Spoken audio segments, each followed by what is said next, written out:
Hey guys, it's Dr. Kresimir here. I am a chiropractor in London, Ontario, Canada. Today we're going to be talking about basic spinal movement exercise in the sense that there's certain things that your spine needs to be able to do. And the health of your spine will depend on these certain simple but not easy fundamental things that if you're unable to do, it would be very beneficial for you to learn how to do them because, and trust me, the exercise is coming. I try my best to limit the time talking at the beginning, but it's important to have context. The fact that you have a joint means that there's a certain range of motion that that joint has to have. Your body is expecting that joint to move in its full range of motion. Now, what happens throughout our life, there's postural stress, we get into accidents, things get unbalanced, we lose that range of motion. And when we lose that range of motion, then degeneration and bad things can start to happen to it. So being able to move fully is a requirement for the human body. And for your spine, one of the things, and I know that you were all able to do this because I have children and I see how my children and their friends and all young kids move. But one of the basic fundamentals that you need to teach yourself how to do, if possible, is to squat. And now when I say squat, I'm talking about I'll show you from both angles, but I'm talking about a full squat, my butt, ass to grass, as we say, back straight. It's much easier when you have a counterweight. But I'm in this position, I'm comfortable in this position, I can stand out here. If you were to look at me from this position, my feet are, don't have any holes in my pants, so that's good, but my feet are shoulder width apart, my toes are pointing forward, my back is up, I can reach above my head, So that's what I'm talking about when I talk about a squat. Now there's various different reasons if you can't get into that position, but the most common, and I'm going to be showing you exercises for both, the most common are ankle problems and hip problems or hip tightness, okay? So the first is I'm going to show you some ankle exercises that you can do. I have a trusty stool here.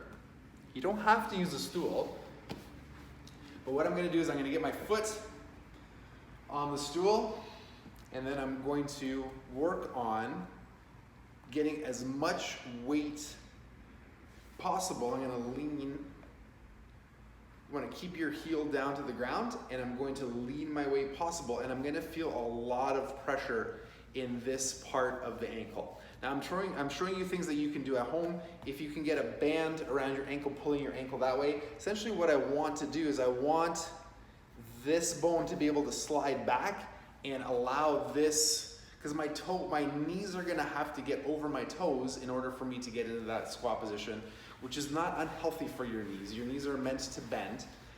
But a lot of times, especially if we've had if we've sprained our ankles a bunch or our ankles have never been properly rehabilitated, we lose this ability for our ankles to move. And if we lose our ability for our ankles to move, remember, your ankle is almost the closest joint to the ground. So if this doesn't move, then it's really easy to start translating up, and then we can start to notice that other things aren't moving well, and then we start to develop problems with those other joints too. So the point is to get into this position. You can even do it on the ground if you want, and just really rest forward and focus on opening up those ankles, okay? So that's number one.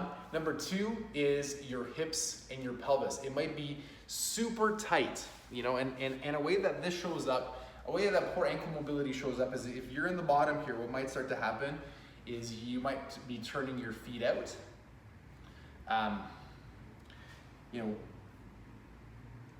That's one way that ankle mobility or poor mobility shows up. The other way is you might not be able to get your spine nice and upright. You might be in this position with a curved spine.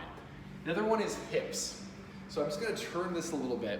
If you're noticing problems with your hips, what you wanna do is you wanna find a wall and you wanna get your butt back first, holding onto the wall to support your weight, because you're gonna be feeling a lot of tightness in through here. And when you get into a position where it feels like you can't go down any further, that's your squat. This is the level of depth at your squat. Now I'm really holding onto the wall, and the wall is supporting me as I'm trying to get down to the ground. So what I want you to do with the ankles, if we're working on our ankles, a really simple way to check, right? So what I want you to do is I want you to try to get into a squat. Let's say I can only get to here. I want you to, spend a minute on both ankles. See if you can hold that position for a minute on both sides. Then I want you to recheck your squat again. You should be able to squat further. If you're squatting further, if you're closer to the ground, then we're doing the right thing. With the wall, what I want you to do is try to accumulate 1 minute in a squat per day. So even if I can't hold that for a minute, let's say I can only hold that holding against the wall for 10 seconds, I'm gonna do it 10 times for 10 seconds. That's a minute. I can rest as many seconds in between as possible. Once I can get a minute, I'm gonna work on 2 minutes, and then you can see that your time is gonna get better and better. The goal is to be able to hang out in this position for 10 minutes, comfortably.